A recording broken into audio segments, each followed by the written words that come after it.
السلام علیکم دوستوں، امید کرتی ہوں آپ سب لوگ خیریت سے ہوں گے۔ ہم افغان مہاجرین کے حوالے سے بات کر رہے تھے اور گزشتہ روز ہم نے افغان مہاجرین کے حوالے سے بتایا کہ کتنے افغان مہاجرین اب بھی پاکستان میں جو ہے وہ پناہ گزین ہیں، ابھی بھی ان کو ملک بدر کرنے میں حکومت پوری طرح سے کامیاب نہیں ہو سکی اور یہ اب ایک بہت بڑا مسئلہ بن گیا ہے۔ اور جس طرح سے ہم نے گزشتہ بلاگ میں ڈسکس کیا تھا کہ کیوں کر یہ آئے، 1979 میں بیسیکلی افغان مہاجرین نے یہاں پر پناہ لی، پھر اپنے کیمپس قائم کیے، پھر وہ اتنے زیادہ تعداد میں ہوتے چلے گئے کہ اب ان کے انخلاء کی جب باری آئی ہے تو ڈیڈ لائنز پر ڈیڈ لائنز دی جا رہی ہیں۔ آج ہم بات کریں گے ان ڈیڈ لائن سے ذرا آگے بڑھ کر کے۔ سب لوگ دیکھنے والے سوچ رہے ہوں گے کہ ٹھیک ہے، ایک اتنا بڑا فگر 30 سے تقریباً 36 لاکھ کا اگر فگر کی بات کریں تو کوئی چھوٹا فگر نہیں ہے، کیونکہ پاکستان کی اپنی آبادی کی اگر بات کریں تو وہ بذات خود بہت زیادہ ہے، اور پھر اگر افغان مہاجرین اس میں ایڈ کر دیں تو پھر پاکستانی معیشت پر یہ بوجھ نہیں تو اور کیا ہے۔ آج ہم بات کریں گے کہ آخر کار ان کے انخلاء کی وجوہات کیا ہیں، کیوں حکومت جو ہے وہ بار بار ان کو ڈیڈ لائنز دے رہی ہے، پہلے 30 جون، پھر اب 31 اگست کی ڈیڈ لائن اب بھی جو ہے وہ جاری ہے۔ اس میں جو کارڈ ہولڈرز ہیں وہ بھی شامل ہیں، وہ افغان مہاجرین بھی شامل ہیں جو کہ غیر قانونی طور پر ہیں، اور وہ افغان مہاجرین بھی اس انخلاء میں شامل ہیں جنہوں نے اپنی تمام تر جو دستاویزات ہیں انہیں مکمل کیا ہوا ہے۔ اچھا، ہم لوگ بیسیکلی وجوہات کی بات کر رہے تھے، تو افغان مہاجرین کے انخلاء کی اگر بات کریں تو ان کی جو 4 بڑی وجوہات ہیں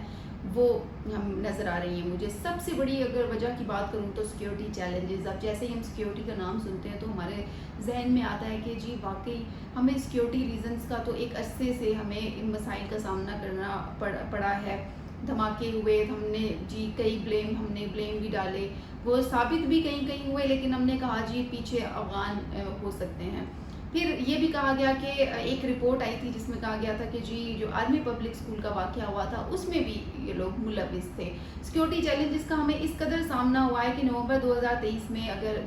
جو ہمارے وزیر اعظم صاحب انوار اللہ کاکڑ آئے تھے تو انہوں نے کہا تھا کہ جی جب سے طالبان اقتدار میں آئے ہیں پاکستان میں دہشت گردی کے واقعات بڑھ چکے ہیں، یعنی افغانستان میں جیسے ہی طالبانوں کی حکومت آئی تھی تو پاکستان میں جو دہشت گردی کے واقعات تھے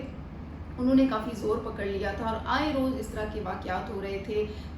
اور کبھی بھی جب ہم جھڑپوں کی بات سنتے ہیں اور اس وقت سے سن رہے تھے تو اس میں بھی جو افغان طالبان کا ذکر آپ نے سنا ہی ہوگا، اور اس میں یہ بھی کہا گیا کہ جی دہشت گردی کے واقعات کی جب بات کریں، یہ میں نہیں کہہ رہی بلکہ یہ اس وقت کے وزیر اعظم نے کہا کہ تقریباً 60% اضافہ دہشت گردی میں دیکھنے کو ملا ہے، اور یہ بہت بڑا اضافہ ہے۔ اگر ایک ملک کی سیکیورٹی کی بات کریں تو اس میں یہ بہت بڑا اضافہ دیکھنے میں آیا ہے۔ اور طالبان کی اگر بات کریں تو وہ قانونی ہو یا غیر قانونی ہو، ظاہری سی بات ہے افغان شہری ہیں، اور اس حوالے سے پاکستان کو بے شمار سیکیورٹی کے مسائل کا سامنا کرنا پڑ رہا ہے۔ اس کے علاوہ وزیر اعظم نے یہ بھی کہا تھا کہ سیکیورٹی فورسز کے ساتھ جھڑپوں میں مارے گئے جنگجوؤں میں سے 64% افغان تھے،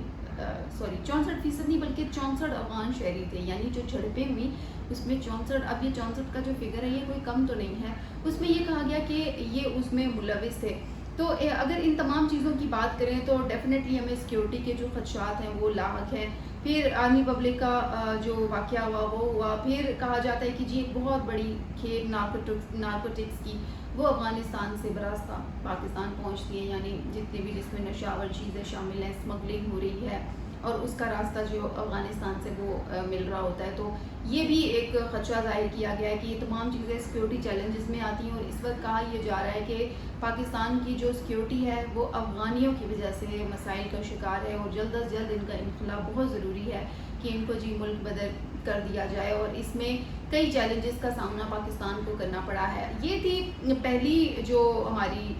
وجہ تھی، وہ تھی کہ جس کو میں نے بتایا کہ جی کیوں کر افغان جو ہے وہ ان کو ہم ملک بدر کر رہے ہیں۔ دوسری وجہ یہ ہے کہ افغان طالبان کے ساتھ ہماری کشیدگی سامنے آئی ہے۔ اب افغان طالبان تو ہم پہ ہمارے متعلق کہہ رہے ہیں کہ جی جو طالبان ہیں انہوں نے ٹی ٹی پی کے معاملے پر اپنا کردار ادا نہیں کیا، تو اس لیے اسلام آباد میں یہ ایکسپیکٹ کیا جا رہا ہے کہ مہاجرین کو ملک بدر کر لیا جائے، یعنی کہ انہیں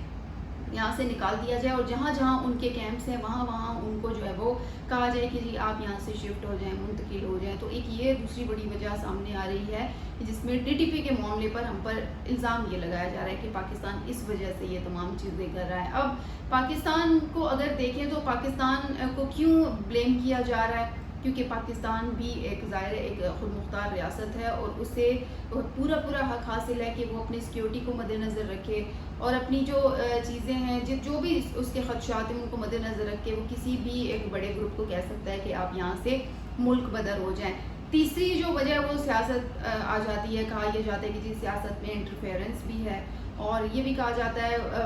خاص طور پر افغانیوں کے حوالے سے کہا جاتا ہے، افغانی یہ کہتے ہیں کہ جب بھی کوئی پروٹیسٹ ہوتا ہے کراچی، لاہور، اسلام آباد میں کوئی ناگہانی صورتحال پیدا ہوتی ہے تو کہا جاتا ہے کہ جس میں افغانستان ملوث، اس میں افغانی ملوث ہیں، اس کا الزام ان پر آتا ہے۔ اور پھر اس کے علاوہ دوسری بھی پالیٹکس جس میں افغان پالیٹکس بھی شامل ہے، اور افغانستان میں جو پالیٹکس ہوتی ہے کہا یہ جاتا ہے کہ اس کے اثرات بھی کافی حد تک یہاں پر پائے جاتے ہیں۔ اور افغانستان کی چونکہ افغانیوں کی بہت بڑی تعداد ہے، ظاہر ایک 1979 سے لے کر اگر آپ اندازہ لگائیں تو اس وقت 2025 جو وہ چل رہا ہے، سال 2025، تو اتنے میں کئی افغانیوں نے جنم بھی لیا ہے اور اس حوالے سے تعداد بڑھتی گئی ہے۔ کچھ یہاں پر افغان پناہ گزین جو ہے وہ اسکولوں میں بھی تعلیم حاصل کر رہے ہیں، اور جو شناختی کارڈ ہولڈرز ہیں وہ یہاں پر موجود ہیں، وہ باقاعدہ اپنے آپ کو پاکستان کا شہری کہتے ہیں، ان کو روزگار بھی یہاں پر چھوٹے روزگار بھی دیے گئے۔ تو یہ کوئی چھوٹی تعداد نہیں، یہ بڑی تعداد ہے۔ تو یہ کہا جاتا ہے کہ جی یہ جو سیاست ہے اس میں بھی ان کی شمولیت ہے، اور یہ بھی کہا جا رہا ہے کہ پاکستان نے طویل عرصے سے سیاست میں افغانی شہریوں کی شرکت کو جرم قرار دیا ہے۔ اس کی وجہ پیچھے میں نے آپ کو بتایا کہ سیکیورٹی چیلنجز ہیں ہمیں، اور اس کے علاوہ ہمارے جو کشیدگی ہے افغان طالبان کے ساتھ وہ ہے، پھر ٹی ٹی پی کا معاملہ ہے، تو اس وجہ سے ہمیں یہ خدشات ہے۔ چوتھی ایک وجہ بتائی جاتی ہے کہ بین الاقوامی امداد میں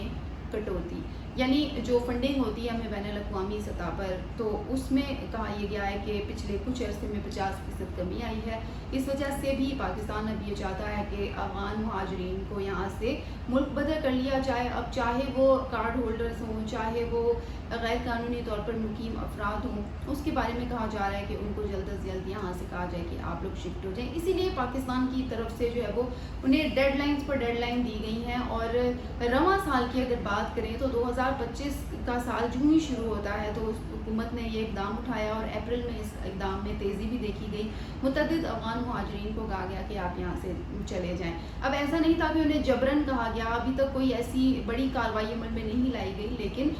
یہ اب حکومت کی طرف سے اپریل کے مہینے میں جو ہے وہ اس کام میں تیزی لائی گئی تھی۔ اب اپریل میں چونکہ عید آ گئی تھی تو یہ معاملہ پھر رک گیا، لیکن اب پھر سے 31 اگست تک کی ڈیڈ لائن ہے۔ اب آج 15 اگست ہے، اور اس کے بعد تقریباً 14-15 دن رہ جاتے ہیں افغانیوں کے پاس کہ وہ اپنا انتظام کرتے ہیں۔ اب اس میں جو اگر سب سے کم تعداد کی بات کریں تو وہ افراد ہیں جو کہ غیر رجسٹرڈ ہیں، ان کی تعداد کچھ زیادہ تو نہیں ہے، لیکن پھر بھی ان کا یہاں سے جانا بہت ضروری ہے، اور پھر ایسے افغانی جو کہ رجسٹرڈ ہیں وہ اس سے کئی زیادہ تعداد میں یہاں پر پائے جاتے ہیں۔ تو اس وقت پاکستان کی پوری کوشش ہے کہ 31 اگست تک جو یہ کام ہے اس کو مکمل کر لیا جائے، اور ایک باقاعدہ ایک رپورٹ مرتب کی جائے، اور اس کے بعد ایک ڈیٹا بنا لیا جائے کہ آیا کہ جو افغان مہاجرین تھے وہ مکمل طور پر اب یہاں سے چلے گئے یا نہیں، کیونکہ اب تک کی رپورٹ کے مطابق صرف 3 لاکھ افغانی ایسے ہیں جن کو ہم ملک بدر کرنے میں کامیاب ہوئے ہیں۔ ان کو بھی ہم نے جبرن نہیں نکالا، ڈیڈ لائنز دی، باقاعدہ ایک طریقہ کار کے تحت ان کو کہا گیا کہ آپ یہاں سے انخلاء کا راستہ جو ہے وہ اختیار کر لیں۔ اب جو غیر قانونی تارکین وطن ہیں وہ چاہتے ہیں کہ وہ مختلف ملکوں میں پناہ لے لیں اور پاکستان سے چلے جائیں۔ اب وہ وہاں جا کر کیا کریں گے اور ان کی کیا اسٹریٹجی ہوگی وہ انہیں کو معلوم ہے، لیکن ایسے بالکل افراد یہاں پر موجود ہیں جو کہ اس وقت پاکستان سے انخلاء جو ہے وہ چاہ رہے ہیں۔ تو دوستو، افغان مہاجرین کا جو معاملہ ہے اب جیسے جیسے دن آگے بڑھ رہے ہیں ویسے ویسے پروان چڑھتا جا رہا ہے۔ آپ لوگ اپنی کامنٹ کے ذریعے ضرور بتائیے گا، کچھ دوستوں نے کامنٹ کیے اور ان کا میں شکریہ بھی ادا کروں گی، اور ان کو کہوں گی کہ اپنی آراء سے ضرور آگاہ کریں، اور آج کے بلاگ میں بھی ضرور اپنی رائے دیں کہ آپ لوگ کیا سوچتے ہیں افغان مہاجرین کی، اس کے علاوہ کیا وجوہات ہو سکتی ہیں جن کی وجہ سے ہم چاہتے ہیں کہ افغان مہاجرین یہاں سے جلد از جلد جو ہے وہ یہاں سے چلے جائیں اور انخلاء کا راستہ اختیار کریں۔ 31 اگست تک کی ڈیڈ لائن ہے، تو آپ اس بارے میں کیا سوچتے ہیں؟ اسی کے ساتھ ہی مجھے دیجیے اجازت، انشاءاللہ آپ لوگوں سے کل پھر بات ہوگی، تب تک کے لیے اللہ حافظ۔